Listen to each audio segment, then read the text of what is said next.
안녕하세요. 통일공감의 신지은입니다. 생각하는 대로 살지 않으면 사는 대로 생각하게 된다라는 말이 있습니다. 혹시 아직도 통일이 남의 일이라고 생각하고 계시진 않나요? 우리 사회 곳곳에 통일을 위한 한 걸음을 내딛고 있는 히어로들을 만나보는 신지은의 통일공감. 저와 함께 여러분들의 통일에 대한 생각의 문도 활짝 열리기를 기대해 보겠습니다. 자, 오늘 첫 번째로 만나볼 히어로는 누굴까요? 지금 바로 만나러 가보겠습니다.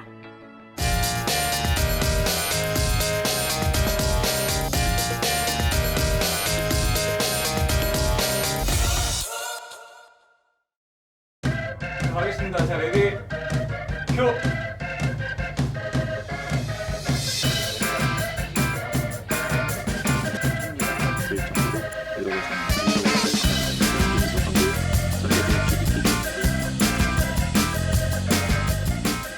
네, 오늘 만나볼 첫 번째 히어로는요. 한국외국어대학교에서 폴란드어와 폴란드 정치 경제를 가르치고 있는 박사님입니다.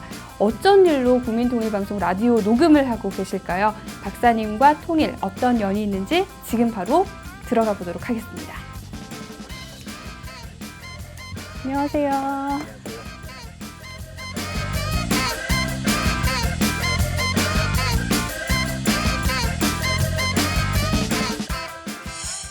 사실 제가 EBS 다큐멘터리를 보다가 교수님을 미리 거기서 만났어요. 폴란드 여행을 하고 계신 걸 봤는데 특히 저는 바르샤바가 굉장히 가보고 싶더라고요. 폴란드어를 오래 공부하셨죠? 아무래도 15년 전에 입학을 했으니까요. 그러면은 폴란드어 굉장히 잘하실 것 같은데 또 제가 그래서 준비를 해봤습니다. 폴란드어 자기소개를 진 도브리 미어미 포츠나츠 맞나요? 어디서 보셨어요? 정확하게 발음하셨는데. 네, 감사합니다. 우리 교수님께도 좀 폴란드어 자기소개를 부탁드려보고 싶거든요. 네. Dzień dobry, nazywam się Kim Kyunam. Bardzo mi miło. Studiowałem polonistykę i stosunki międzynarodowe na Uniwersytecie w Korei Południowej, potem na Uniwersytecie Warszawskim w Polsce. Pisałem pracę doktorską na temat stosunków Polski z państwami Półwyspu Koreańskiego 뭐 이런 식으로 네, 지금 징꼬에 외우신 바르죠. 거 아니신 거? 그냥 하신 평소 거죠? 폴란드 사람 대할 때 네. 이렇게 하는 레퍼토리도 있으니까 굉장히 부럽습니다. 일단 폴란드어가 사실 한국 사람들이 접하기에는 좀 생소한 언어인데 그렇죠. 어떻게 폴란드어를 접하셨는지 좀 궁금해져요. 처음에요. 네. 아무래도 저는 그 중고등학교 때 그 책을 보면서 역사책 많이 보면서 국제 무대에서 일을 해보고 싶다는 생각을 했어요. 그래서 구체적으로는 국제 축구 연맹 FIFA나 유니세프에 들어가서 어린이를 돕는 일을 좀 해보고 싶다 이런 일을. 그래서 그러려면은 정치 외교나 아니면 국제관계학을 대학교 가서 공부해야 되겠다고 마음을 먹었는데 고3 때 수능 끝나고 담임 선생님께서 제게 말씀하시기를 그 국제관계학이나 정치외교는 대학원 가서 나중에 책 많이 읽고 공부해도 늦지 않으니 가급적 어렸을 때는 외국어를 공부하는 게 어떻겠냐고 그러시더라고요. 그런데 담임 선생님께서는 꼭 집어서 그 중에서 남들이 안 하는 언어를 좀 했으면 좋겠는데 폴란드어를 좀 해봐라 이러시는 거예요. 그래서 제가 황당해서 여쭤봤더니 담임 선생님께서 당시 소설가셨거든요. 근데 폴란드가 문학 작품을 많이 쓴 나라예요. 노벨 문학상을 4사람이 받은 나라인데 그 담임 선생님께서 폴란드 문학 작품을 읽으면서 그 민족성이 참 대단하다, 끈질기다. 나라가 없어졌음에도 오랫동안 없어졌음에도 다시 살아나고 그래서 앞으로 가능성이 큰 나라라고 나는 생각하니 폴란드어를 배워보면 어떻겠냐. 그래서 나중에 폴란드 전문가로서 국제 무대에서 한번 뛰어보는 거를 꿈꿨으면 좋겠고 그러기 위해서 폴란드어와 책을 대학교 때 한 1000권 정도 분야별로 10권씩 읽어봐라. 이런 거 구체적으로 가이드라인을 다 정해주셨어요. 그래서 굉장하시네요. 제가 평소 존경하던 선생님이시기 때문에 그대로 믿고 폴란드어를 시작하게 되었습니다. 직접 공부를 해보시니까 폴란드어는 어떤 언어인 것 같나요? 그 폴란드어는 들어갔을 때 어려워서 제가 후회를 처음에 했거든요. 괜히 배웠다 싶을 정도로. 왜냐하면 일단 폴란드는 슬라브어예요. 러시아어와 같은 슬라브어인데 이 동슬라브어는 러시아, 우크라이나, 서슬라브가 폴란드, 체코슬로바키아. 그래서 서로 말이 통해요. 폴란드, 체코끼리는 이게 사투리 개념으로 말할 수 있겠죠. 그런데 폴란드어 같은 경우는 문법이 복잡해서요. 일단 성이 남성, 여성, 중성. 수, 단수, 복수, 그다음에 격 변화가 7개가 있어요. 세상에. 은는 주어, 네. 뭐 뭐뭐의 소유격, 누구누구에게 뭐 수역격, 네. 뭐뭐를 목적격, 뭐뭐이다, 뭐 도구격, 아. 그리고 어디에서 장소격, 그리고 누구야 부를 때도 바뀌어요. 아, 그렇군요. 폭격이라. 그래서 형용사, 명사가 계속 위치에 따라 바뀌어야 되고, 동사 변화도 나일 때, 너일 때, 그일 때, 그녀, 우리. 그래서 폴란드어는 예, 쉽게 배울 수는 없지만 네. 그 배울수록 그 마치 수학 공부를 하듯이 예, 공식이 딱딱 네. 떨어지는 아. 그러한 재미도 있어서 나름 또 재미가 있었습니다. 그래서 지금까지 그래도 이렇게 재미를 갖고 공부를 할 수 있었습니다. 나중에 다시. 예. 폴란드 유학을 또 오래 하셨는데 그러다 보니 북한과도 좀 친한 나라로 또 유명하잖아요. 네. 관련된 에피소드가 좀 있으셨을 것 같은데 네. 좀 들려주실 수 있나요? 네, 그 제가 이제 폴란드 그 고3 담임 선생님 말씀처럼 네. 폴란드어와 국제 관계학을 석사까지 한국에서 마치고 네. 이제 박사 과정을 폴란드에서 폴란드어로 국제 관계학을 이제 네. 하게 아, 되었어요. 예. 근데 제가 북한에 대해서는 전혀 개념이 그렇게 음. 많지 않은 상태로 갔는데 폴란드와 북한은 매우 친한 나라거든요. 네. 그 말씀하신 대로 같은 공산주의 국가였기 때문에 1948년부터 이미 외교 관계가 수립이 되었고 네. 김일성도 2번이나 왔다 갔고 폴란드를 그리고 판문점의 중립국 감독위원회 폴란드가 참여도 했고 그래서 이 폴란드와 사이가 좋은데 생각보다 북한 전문가가 폴란드에 많지 않아요. 아, 그리고 남한 전문가, 대한민국 전문가는 네. 당연히 거의 없다고 봐도 되겠죠. 왜냐하면 89년 이후로 예. 수교가 되었기 때문에 네. 대한민국과 그래서 박사 과정에서는 네. 한번 폴란드에서도 에이스페를 줄 수 있는 그리고 한국에서도 에이스페를 줄 수 네. 있는 그러한 힘 있는 논문을 써보는 게 어떻겠냐. 그래서 추천해 주신 게 폴란드에는 북한 전문가와 남한 전문가가 별로 없으니 네. 남한과 북한이 폴란드 어떤 외교 관계를 네. 48년부터 맺어왔는지 그 변화에 대해서 분석을 해보고 네. 그리고 그러다 보면 폴란드에서는 남북한 전문가로서 네. 에이스페를 주고 한국에 돌아가면 폴란드 전문가로서 또 에이스페를 줄 수 있다. 네. 그래서 그때부터 이제 북한을 연구하게 됐는데 폴란드 안에 그 외교 기밀문서실에 들어가면 북한 관련 기밀문서들이 참 많이 있더라고요. 그렇군요. 그 네. 예를 들어서 뭐 김일성이 왔을 때 폴란드 수상과 했던 대화록, 뭐 박헌영, 또 네. 외무상이었던 백남순 이러한 역사적인 북한의 인물들의 대화록이 비밀문서에 그대로 있어서 통일 이후에 이거를 이제 다른 나라 문서와 비교해 볼 수도 네. 있겠다 이러한 생각도 하면서 북한의 기밀문서를 해독하는 네. 일을 했었고 그러다 보니까 또 폴란드 공영방송국에서 네. 또 나름 또 북한 전문가라고 또 인정해줘서 이제 북핵 문제나 북한의 인권 문제 그러한 것들을 스튜디오 대담식으로 불러서 또 그런 경험도 해보고 출연을 하신 거예요? 예, 출연해서 또 인터뷰도 하고 그리고 또 예전에 국회에서 제가 연수를 했었거든요. 폴란드 네. 국회에서. 아, 예. 그래서 이제 폴란드 의회 또 인권단체, 폴란드 인권단체들과 함께 가서 하원의 외교위원회에서 이제 북한 인권에 대한 실상을 또 발표하고 네. 의원들과 대화를 나누는 그러한 일들도 가졌습니다. 그래서 점점 이렇게 네. 연결이 와. 자연스럽게 네. 된 걸 경험했고 와. 그러다 보면 북한 예. 외교관이 또 항의하는 그런 것도 경험해보고 항의를 직접 하나요? 뭐 이렇게 외교관에서 그러면 또 국정원 직원분이 또 괜찮냐고 예. 연락도 해보고 와. 흥미로운 일들이 있어요. 진짜 좀 예. 약간 무서우시기도 했을 것 같아요. 그죠. 겁도 처음엔 네. 났는데 그 북한 노동자들이 또 폴란드에 많이 있거든요. 그 노동 착취를 거의 당하는 분들이에요. 네. 그분들도 이렇게 뜻 예기치 않게 만나서 대화도 아, 해보면은 네. 그분들이 참 어렵게 살고 있구나라는 네. 거. 그래서 정말 그분들이 풀려나기 위해서라도 네. 아, 통일이 필요하겠다 네. 이 생각을 더 아. 하게 되었습니다. 그렇군요. 이렇게 뭐 북한 이제 관련된 일을 폴란드에서도 직접 경험을 하셨지만 또 네. 유학하시기 전에 또 네. 북한 인권 관련한 일을 좀 하셨다고 들었거든요. 어떤 예. 일이었나요? 제가 2010년에 이제 폴란드 박사 과정을 들어갔는데요. 네. 그것과 맞물려서 일어났던 신기한 일이 탈북한 친구를 처음 만나게 된 아. 사건이 있었어요. 한국에서 만나신 네, 거예요? 한국에서요. 네. 저희 폴란드과 후배 중에 그 기존에 이제 알고 지내던 예. 탈북 회령 출신의 친구가 있었어요. 네. 근데 그 친구도 호기심에 의해서 이렇게 서로 알게 됐는데 저에게 소개를 시켜주겠대. 한번 만나보라고. 신기하다고. 네. 그러니까 그런 식으로 그냥 호기심 차원에서 저는 그 친구를 만났는데 서로 저와 이제 동갑이라서 마음도 맞고 말도 이렇게 대화도 많이 하다 보니까 네. 그 친구의 사연도 깊이 이제 듣게 되고 그러면서 제가 엄청난 충격을 받았어요.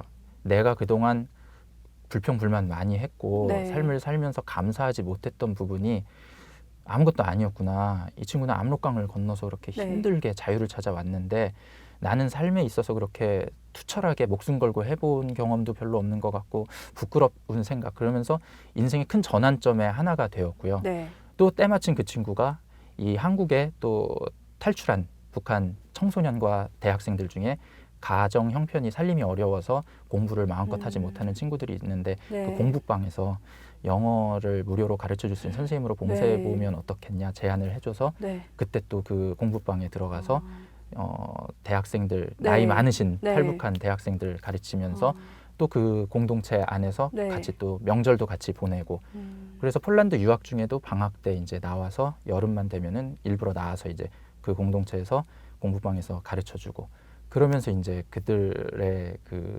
생각도 알게 네. 되고 그러면서 저도 봉사에 대한 생각도 더 다시 하게 되면서 이제 교민사회에 가서 또 교민들을 위해서 봉사하게 되고 삶 전체가 네. 그럼으로써 바뀌었어요. 이 모든 그러면서 또 지도 교수님께서 아까 말씀드린 네. 그러한 논문 제안을 하셨고 그래서 지금까지 이게 다 제 뜻과 관련 없이 이렇게 끌려가다 보니까 북한과 관련된 네. 게 계속 주렁주렁 생기는 신기한 경험을 많이 하게 되었습니다. 그러셨군요. 영어도 잘 하신다는 말씀이시죠? 아닙니다. 그냥 문법가를 쳤습니다. 네. 자, 이렇게 뭔가 계속해서 예기치 않게 일을 해오셨고 북한과 관련이 항상 있는 일을 해오셨는데 네. 지금은 또 계속 꿈꾸고 계시잖아요. 네. 지금은 어떤 일을 하고 계신지. 아무래도 이제 네. 그 정부 기관이나 아니면 학계 쪽에서 예. 이제 통일 이후에 북한 사회 그 전환기에 어떻게 그 과정이 있었는지 네. 연구하는 그리고 그런 그런 걸 알고자 하는 네. 사람들이 많이 계세요. 네. 정부나 학계 쪽에. 네. 그래서 이제 폴란드 사례를 많이 의뢰를 하셔서 제가 폴란드가 사회주의를 청산할 때 어떻게 그 청산했고 또 민주화 과정 또 시장 경제를 받아들일 때 어떠한 시행착오가 있었는지 이 북한의 미래와 비교해서 네. 이렇게 연구를 많이 하게 되는데 제가 오늘 이 국민통일방송 네. 직원분들 보여드리려고 책을 가져왔었는데 이게 그 폴란드에 있는 그 기밀 문서예요. 외교 정말요? 1958년 기밀 문서인데 네. 여기 이제 김일성 대화록도 있고 뭐 북한의 그러한 관련 사람들 이렇게 찾아보면 나오거든요. 네. 그래서 이런 것들을 지금 번역을 해놓고 번역을, 있고 예. 이런 것들 장기적으로 이제 번역을 해놓다 보면 나중에 다른 나라 사례와 이제 그렇죠. 껴맞춰서 네. 북한에서 어떤 일이 있었고 이런 것들 그래서 이런 걸 하다 보면은 신기한 사건들도 많이 있어요. 그렇군요. 뭐 76년쯤에는 폴란드의 장교가 북한 쪽에 폴란드 네. 장교가 한국의 서울에 몰래 쇼핑을 하러 온 정말요? 기록도 그래서 경고를 와. 맞은 기록도 있고 네. 한국과 77년부터 이미 수교 작업이 시작된 과정도 있고 언제부터 무역이 시작됐는지도 네. 북한 몰래 한국과 그렇구나. 어떻게 교류 이런 것도 있고 또 족볼 소사전이라고 또 있어요. 이게 족볼 조선 소사전이요? 볼스카 소사전인데 폴란드를 북한에선 볼스카라고 그래요. 볼스카. 폴란드 사람들이 자기 나라를 볼스카라고 발음을 하거든요. 그러니까 북한에서는 폴란드를 그대로 원어 발음 그대로 사용하고 우리는 영어식으로 폴란드 하는 거죠. 그래서 족볼 소사전인데 이게 2012년에 폴란드에서 출판된 폴란드 북한말 사전인데요. 이런 것들을 보면서 이제 현재 북한말이 어떤 식의 변화를 거치고 있고 폴란드어로 어떻게 이렇게 번역이 되고 있는지 보면서 이제 우리 한폴 사전, 포란 사전과 같이 외대에서 이제 출판한 포란 사전도 있거든요.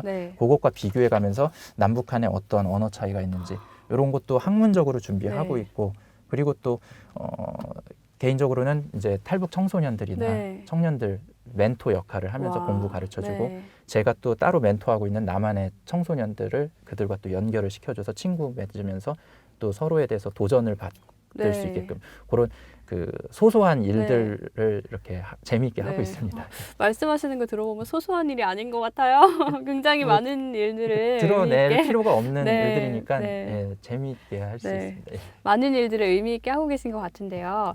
자, 지금 사실 통일이라는 게 어떻게 보면은 교수님께 또 하나의 꿈을 줄 수 있는 그런 원동력이 될 수도 있다는 생각이 들거든요. 교수님께 통일이라는 거는 어떤 의미가 있는 걸까요? 저는 많은 분들이 통일을 표현을 많이 하는데 이제 저 나름대로 고민을 해봤어요. 통일이 되는 거는 자유를 되찾는 거라고 네. 저는 생각을 해요. 우리 남한에게는 자유의 의미를 되찾고 네. 북한 주민들에게는 자유의 자유를 그 자체를 되찾는 거. 네. 그래서 다시 설명드리면 북한 주민이 해방되는 그 의미, 자유를 찾는 네. 의미에서의 통일이 진짜 통일이라고 생각을 하거든요. 그럴 때 그분들이 그렇게 갈망하던 그 자유를 되찾을 때 그분들이 기뻐하는 모습, 그리고 우리가 그들이 그렇게 기뻐하는 모습을 볼 때 우리는 그동안 자유가 있었음에도 이것에 대해서 감사하지 못했구나. 그들의 모습을 보면서 반성할 수 있는 또 시간이 될 거라고 네. 생각을 해요. 그래서 통일이 되는 그날은 우리 남한 사람들은 자유를 그동안 소홀히 했던 거에 대한 반성하는 의미를 되찾는 예. 계기, 북한 주민은 자유를 찾는 계기, 그날이 통일이라고 생각하고, 또 그 통일의 과정 속에서 우리가 해야 될 일이 있다면은 저는 그거 같아요. 그 통일 이 상태로 만약에 통일이 된다면 네. 과연 우리가 떳떳하게 북한 주민들에게 시민 의식과 네. 민주주의에 대한 것, 그리고 자유에 대한 거를 정말 떳떳하게 전수해 줄 수 있을까 했을 때 반성해야 될 부분이 있잖아요. 우리의 모습 가운데 네. 아직까지 성숙되지 못한 부분, 그런 것들을 반성해 나가는 과정이 저는 또 통일을 준비한다고 생각합니다. 그래서 우리가 아직까지 갖지 못한 정직하지 못한 부분, 아니면은 좀 지저분한 더러운 네. 부분, 이런 것들을 개개인 각자가 좀 반성해 나가면은 나중에 북한 주민들이 이제 자유를 찾았을 때 어떻게 스스로 절제를 해가면서 네. 진정한 민주 시민 사회로 갈 수 있는지 될 수 있을 것 같고, 그걸 위해서 개인적으로 또 꿈이 있다면은 저는 이제 그 폴란드에서 공부를 한 예. 만큼 유럽 연합에 이제 폴란드가 지도 국가로 발돋움을 하고 있거든요. 네. 그 유럽 연합 정상 회의의 의장국도 폴란드 네. 전 총리가 맡고 있고, 네. 그래서 이제 폴란드를 설득하고 유럽 연합을 설득해서 유럽 연합 내에 망명 기구 내에 북한 망명 기구를 만드는 걸 꿈을 꾸고 있어요. 네. 그래서 현재 유럽 내에 북한을 탈출한 주민들이 많이 떠돌아다니고 있거든요. 그래서 그들에게 이제 시민권을 주고, 또 청년들이 그곳 유럽의 대학에서 공부를 하면서 그 150년, 200여 년 걸친 그 유럽의 민주화 시행착오를 그들이 배우면서 나중에 이제 민주의식과 시민의식, 자유에 대한 의식을 성숙되게 전수받고 통일의 그날에 그들이 행정 지도자로서 아니면은 학계 지도자로서 북한 땅에 이렇게 들어간, 저도 그들과 같이 멘토가 돼서 예. 함께 들어가서 행정도 해보고 싶고요. 북한에서 그런 꿈을 가지고 있습니다. 그래서 저는 이제 중장기 계획으로 그렇게 한 5년에서 10년 정도 유럽 연합 내 폴란드의 그 기구를 만든다거나, 아니면 망명 기구가 있는 몰타에 소속되거나, 아니면 유럽 연합 본부가 있는 브뤼셀에 있거나, 이렇게 구체적으로 꿈을 꾸면서 지금 이런 번역도 하고 네. 봉사도 하고, 그리고 그런 꿈을 위해서 또 국제기구 준비도 하고 있습니다. 네, 말씀 들어보니까요. 조만간 그 꿈이 이뤄질 수도 있을 것 같다는 생각이 듭니다. 통일만 되면 되겠네요. 통일 안 돼도 저는 물론 돼야죠. 네. 근데 전 그렇게 생각합니다. 통일이 굳이 안 되더라도 네. 우리가 하고 있는 그 통일을 준비하는 것 자체에 의미가 있다고 생각합니다. 맞죠. 왜냐하면 우리가 네. 죽어서라도, 네. 우리가 살아있는 한 통일을 못 보더라도 내가 죽었을 때 다음 세대에 그 열매가 맺힌다면 저의 인생은 나름 의미가 있다라고 생각을 하고, 통일은 언젠가 반드시 되지만 네. 내 세대에 안 되더라도 저는 충분히 통일을 준비하는 자체만으로도 가치가 있다고 저는 생각을 합니다. 네, 사실 우리 생활에서 통일에 관심이 없는 사람들도 아직 많거든요. 그런 분들에게 아주 오늘 해주신 말씀이 좀 변화를 줄 수 있는 계기가 될 수 있을 것 같습니다. 이제 또 2부를 녹음하셔야 된다면서요. 예, 뭐 또 녹음 있다고 네. 하세요. 네. 네, 녹음 잘 하시고요. 다음에 또 좋은 기회에 찾아뵙도록 할게요. 고맙습니다. 고맙습니다. 네, 통일공감 첫 번째 시간은 한국외대 김규남 박사님을 만나는 것으로 힘찬 출발을 해봤습니다. 유럽의 심장이라고 불리는 폴란드. 우리나라와 여러모로 닮은 것이 많은 나라죠. 폴란드와 한반도를 잇는 민간 외교관 역할을 하고 있는 교수님의 앞날에 북한 학생들도 함께할 수 있기를 기대해보죠.